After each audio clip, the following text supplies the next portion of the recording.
Saya ke diskusi utama Sapa Indonesia Malam, Saudara. Orang tua Fandi Ramadan, anak buah kapal yang dituntut pidana mati karena diduga menyelundupkan 2 ton sabu, meminta Presiden Prabowo Subianto membantu pembebasan Fandi. Orang tua menyebut Fandi dijebak dan tidak tahu menahu soal adanya sabu dalam kapal karena baru 3 hari bekerja di kapal itu. Keluarga Fandi Ramadan bersama pengacara Hotman Paris Hutapea menggelar konferensi pers di Jakarta Utara terkait kasus penyelundupan narkotika yang menjerat Fandi. Keluarga mempertanyakan tuntutan hukuman mati kepada Fandi dari Pengadilan Negeri Batam Kepulauan Riau. Keluarga mengklaim Fandi baru bekerja 3 hari di kapal tanker Sea Dragon dan tidak tahu kapal itu ternyata membawa sabu seberat 2 ton. Dia dijebak itu Pak Presiden. Sekali lagi lah Bapak Presiden, mohon kepada Pak Presiden, tolong bebaskan anak saya. Dialah satu-satu tulang punggung kami, tulang punggung keluarga untuk cari makan kami. Dialah yang membantu saya, Bapak Presiden. Dan dia masih ada adik-adik untuk disekolahkannya. Oke, jadi itulah tangisan dari bapak dan ibu ini. Semua bermula dari sini, Saudara. Seorang anak buah kapal tanker Sea Dragon, Fandi Ramadan, dituntut hukuman mati terkait kasus penyelundupan narkoba jenis sabu seberat 2 ton. Dalam pembelaannya, Fandi mengaku tidak mengetahui kapal itu atau kapal tempat ia bekerja menyelundupkan narkoba.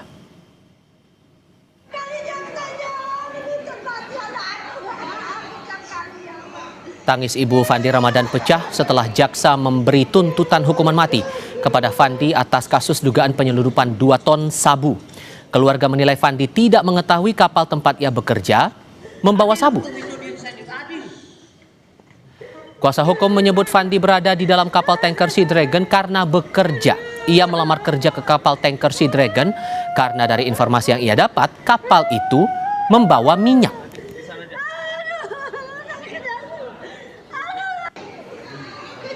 Kalau kita ngambil kesimpulan, kalau untuk Fandi ini ya, beliau ini terjebak, direkrut, bukan dia melamar kerja di perusahaan asing itu, diterima, kemudian dokumennya diserahkannya sama kapten yang mengurus segala sesuatunya. Tentang itu barang bukti itu, waktu di kapal, dia kan sudah ada kecurigaan sama kapten itu ya, apa ini Cap? Itu dibilang emas dan uang itu. Sempat dia curiga juga, sempat dia bertanya juga supaya itu dibuka, tapi tidak kasih. Cuman dia mau melawan di tengah laut, tak mungkin. Kepala Pusat Penerangan Hukum Kejaksaan Agung Anang Supriyatna memastikan tuntutan hukuman mati kepada Fandi dan 5 ABK lainnya oleh jaksa dalam sidang di Pengadilan Negeri Batam sudah sesuai barang bukti yang menjadi fakta persidangan. Kapus Penkum menyebut Fandi Ramadan dan para terdakwa lain sudah mengetahui kapal tempat mereka bekerja membawa narkotika seberat 2 ton. Ia juga bilang terdakwa Fandi Ramadan dan ABK lainnya sudah menerima pembayaran.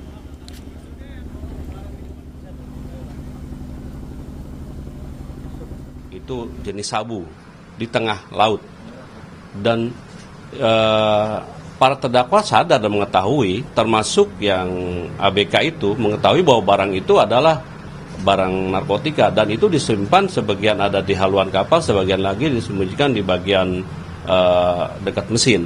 Artinya menyadari dan menerima pembayaran juga yang bersangkutan. Dituntut maksimal berarti melakukan ini kan karena kejahatan itu berarti kan sudah mempertimbangkan berbagai hal, termasuk karena yang penting bagi kita negara dalam ini komitmen melindungi warga negara dari bahaya narkotika. Ini kan hampir 2 ton loh, nggak main-main, dan itu melibatkan lintas negara. Ini kan kejahatan internasional. Kita coba ulas kasus ABK kapal yang dituntut hukuman mati karena kasus narkoba 2 ton ini bersama dengan para narasumber. Bergabung lewat sambungan dalam jaringan Ketua Komisi Kejaksaan Pujiono Suwadi dan Bakhtiar Batubara, pengacara salah seorang terdakwa yang dituntut hukuman mati dalam perkara ini. Selamat malam Bapak-bapak sekalian dengan Tifal di sini. Selamat malam semua. Baik, terima kasih semua sudah bergabung bersama kami. Pak Bahtiar, saya mulai dengan Anda dulu. Tadi sore, saya sempat mendengarkan pernyataan dari Kapuspenkum Kejagung menjelaskan duduk perkara kasus ini dan disebutkan bahwa klien Anda ini dipandang mengetahui saat diajak bekerja sebagai ABK bahwa kapal itu akan mengangkut sabu, mengangkut narkotika. Jadi kapal kargo ini karena ada masalah perbaikan atau apa, tapi ada kita nanti di kapal tanker katanya minyak itu yang menjadi apa dasar kita. Memang dia tidak tahu kalau kapal ini mau barang-barang terlarang itu. Kemudian setelah berlayar itu di tengah laut memang benar ada kapal kecil yang merapat ke kapal mereka ini. Kemudian barang-barang yang ada di kapal yang merapat ini dipindahkan ke kapal mereka ini. Kalau klien kami ini, si Pandi ini kan bagian mesin, dia kan di bawah di mesin. Waktu itu memang dia diminta tolong membantu mengangkati ya. Disitulah dia bertanya sama chief officer-nya, ini barang apa ini? Nah, officer bilang itu emas dan uang katanya. Tapi si Pandi merasa nggak enak juga, nggak nyaman juga rasanya. Jangan-jangan ini nanti bom ini. Letak kecurigaannya itu apa, Pak? Kenapa dia curiga atas barang yang ada di tengah laut itu? Karena maksudnya tengah malam pula. Kan tengah malam nih, sekitar jam berapa itu, malam itu masuknya itu. Dan pakai sorot lampu, ada semacam apa katanya kode di kapal yang merapat ini. Ada kodenya lah. Jadi yang kapal si Pandi ini, salah satu ABK-nya juga, dia yang tahu kode itu. Akhirnya merapat, barang-barang itu pindah lah. Nah, waktu dipindahkan itu, jadi ABK ini semua diminta tolong semacam estafet gitulah barang itu. Oke. Di situ dia udah bertanya sama chief officer-nya bagian barang itu.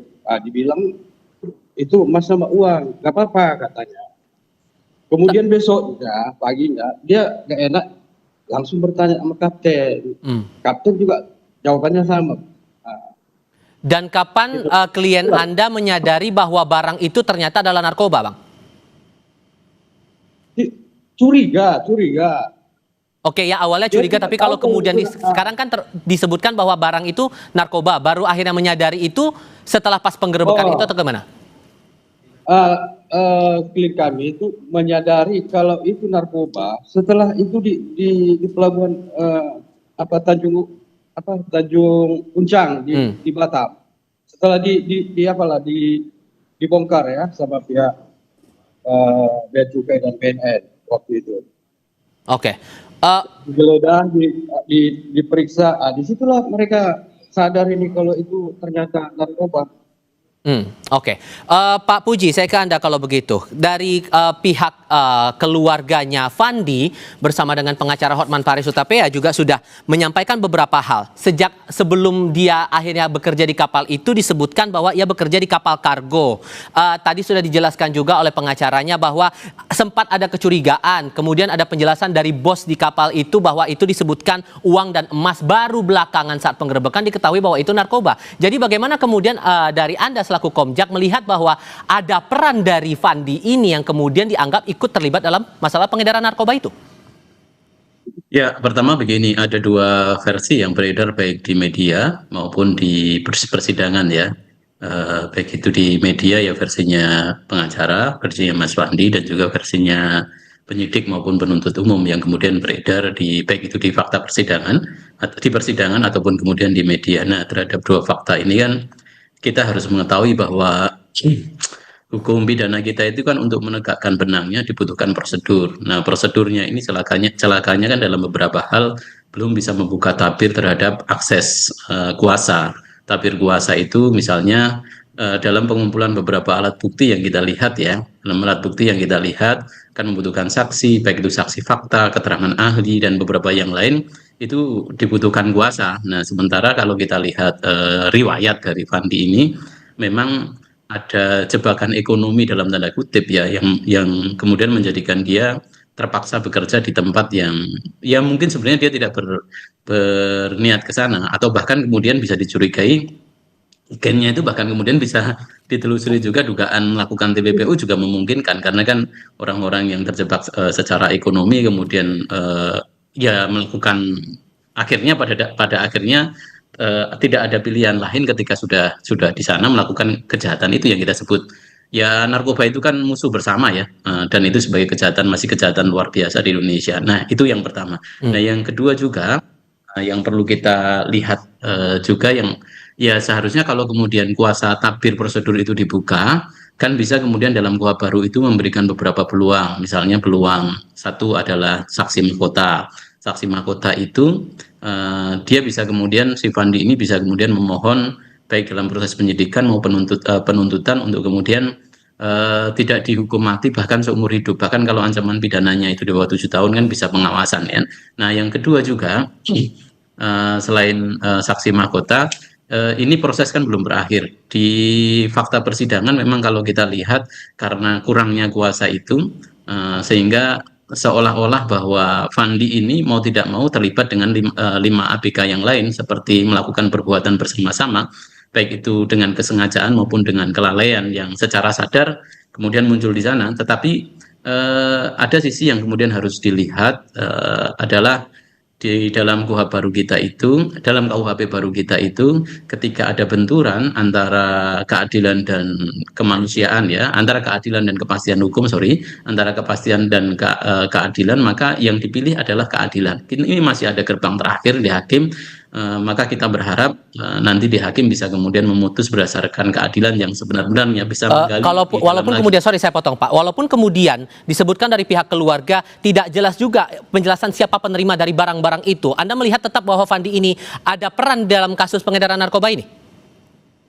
Ya kalau tentu kalau hanya melihat secara sekilas ya berdasarkan peredaran media sosial dan beberapa fakta persidangan termasuk yang kita minta dari kejaksaan fakta persidangan itu tentu juga sangat tidak bisa lebih dalam. Hakim yang kemudian melihat secara faktual di persidangan itu bisa kemudian memutus. Kalau jaksa itu kan memeriksanya kan dasarnya dokumen ya, dokumen yang kemudian disidik oleh tim BNN dari BNN kemudian jaksa mendapat limpahan itu, bisa jadi jaksa juga melihatnya belum secara utuh terkait latar belakang segala macam.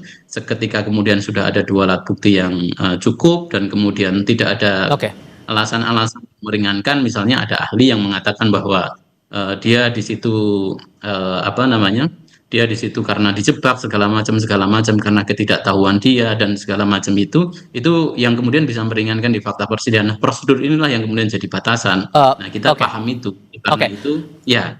Sorry, saya harus kasih ke Pak Bahtiar sekarang. Pak Bahtiar, ada satu hal yang belum selesai juga terjawab tadi dari pertanyaan saya di awal. Karena disebutkan ada pembayaran yang diterima oleh Fandi dari kegiatan ini. Apakah ada keuntungan yang didapatkan Fandi atau bayaran berapa yang diterima Fandi dari kasus ini? Oh, kalau itu, kalau bayaran terkait dengan gaji dia memang ada pinjaman istilahnya. Dia gaji dia kan $2.000 nih, sekitar 30 juta ya. Itu setelah orang tuh berangkat berlayar itu, ditransfer ada sekitar 8 juta. Dan itu spesifiknya pembayaran itu sebatas pada kerjanya dia atau ini ada hubungannya dengan pengedaran narkoba itu? Tidak. Ini hubungan dengan kerja karena memang di kontrak kerjanya kan dia kontrak kerjanya 6 bulan per bulannya 2.000 US. Jadi itu pembayaran semacam dipanjarkanlah dulu.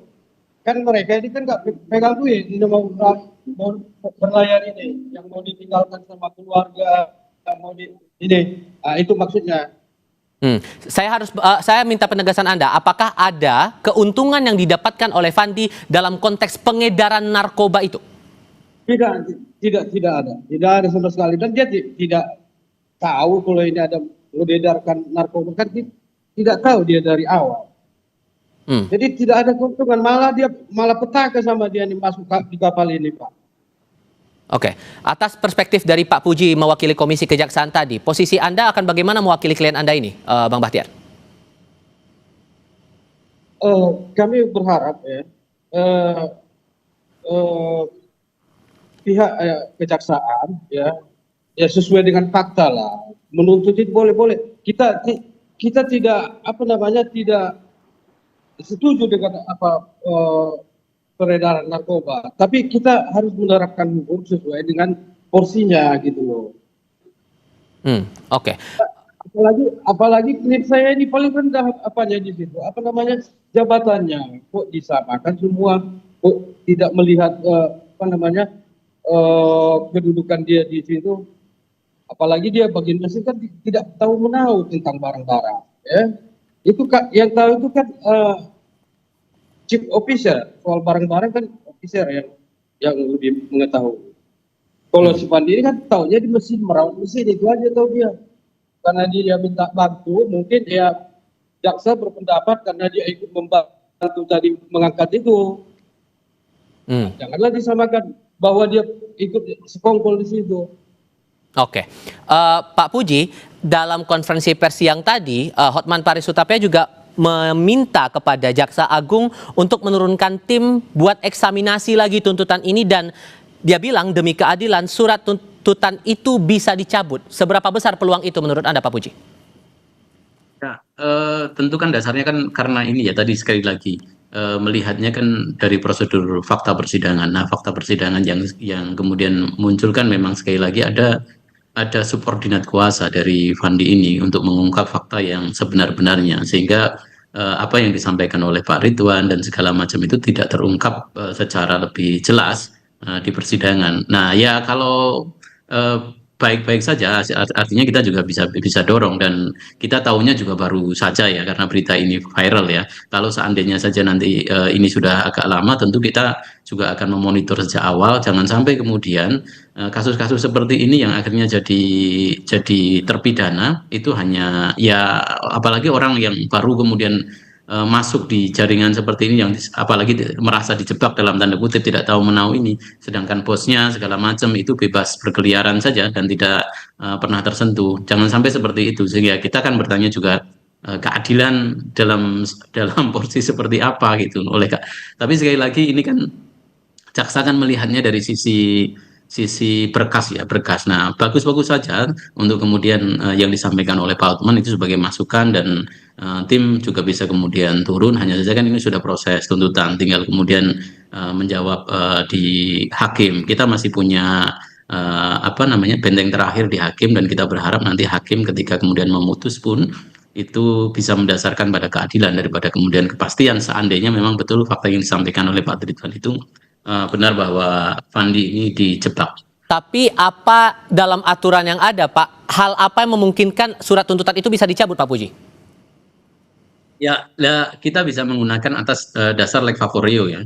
Jadi ketika kemudian ada hal yang luar biasa, artinya hal yang luar biasa yang kemudian ada legal hukum ya, ada basis hukum yang memungkinkan sebenarnya bisa digunakan aturan yang lebih ringan. Sebagai contoh misalnya dalam konteks di KUHP baru ya, itu kan diatur tentang saksi mahkota yang dalam hal-hal yang lain itu belum diatur. Bisa jadi keterangan-keterangan yang disampaikan oleh Fandi dan segala macam itu bisa membuka tabir yang lebih luas. Nah, tabir yang lebih luas itu bisa kemudian jadi pertimbangan untuk jaksa mengkoreksi tuntutan itu, sehingga tuntutannya kepada Fandi bisa jadi tidak hukuman mati, tapi bisa jadi 2/3 dari hukuman yang maksimal. Hukuman mati seumur hidup pun kalau saksi mahkota dalam KUHP itu tidak diperkenankan.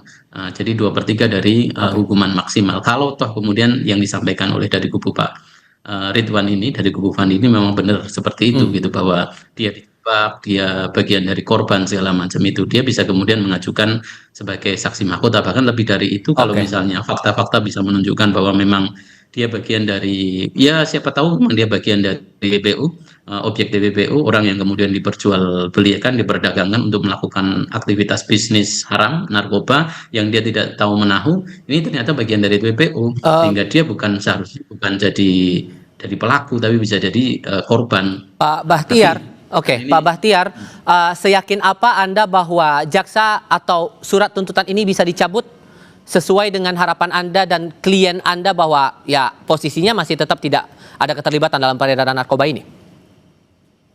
Ya, kalau memang nurani ya, kita ini kadang-kadang nuraninya agak dikesampingkan sehingga mengedepankan formalnya aja.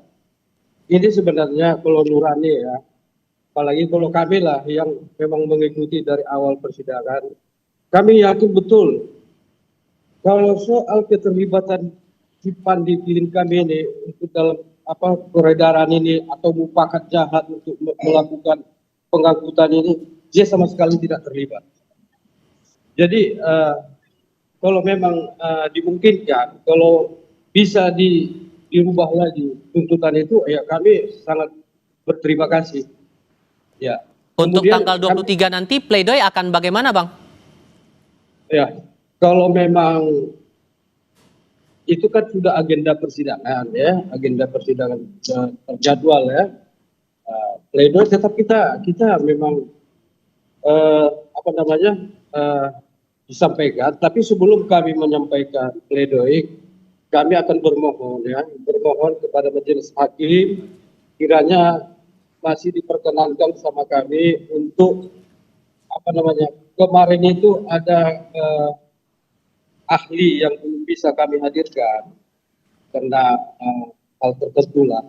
Kalau memang itu masih dimungkinkan dan dihadirkan dalam persidangan sebelum pledoi dibacakan atau ditunda pledoinya, kalau hakim perkenankan, kami akan coba menghadirkan agar supaya terang. Baik. Oke.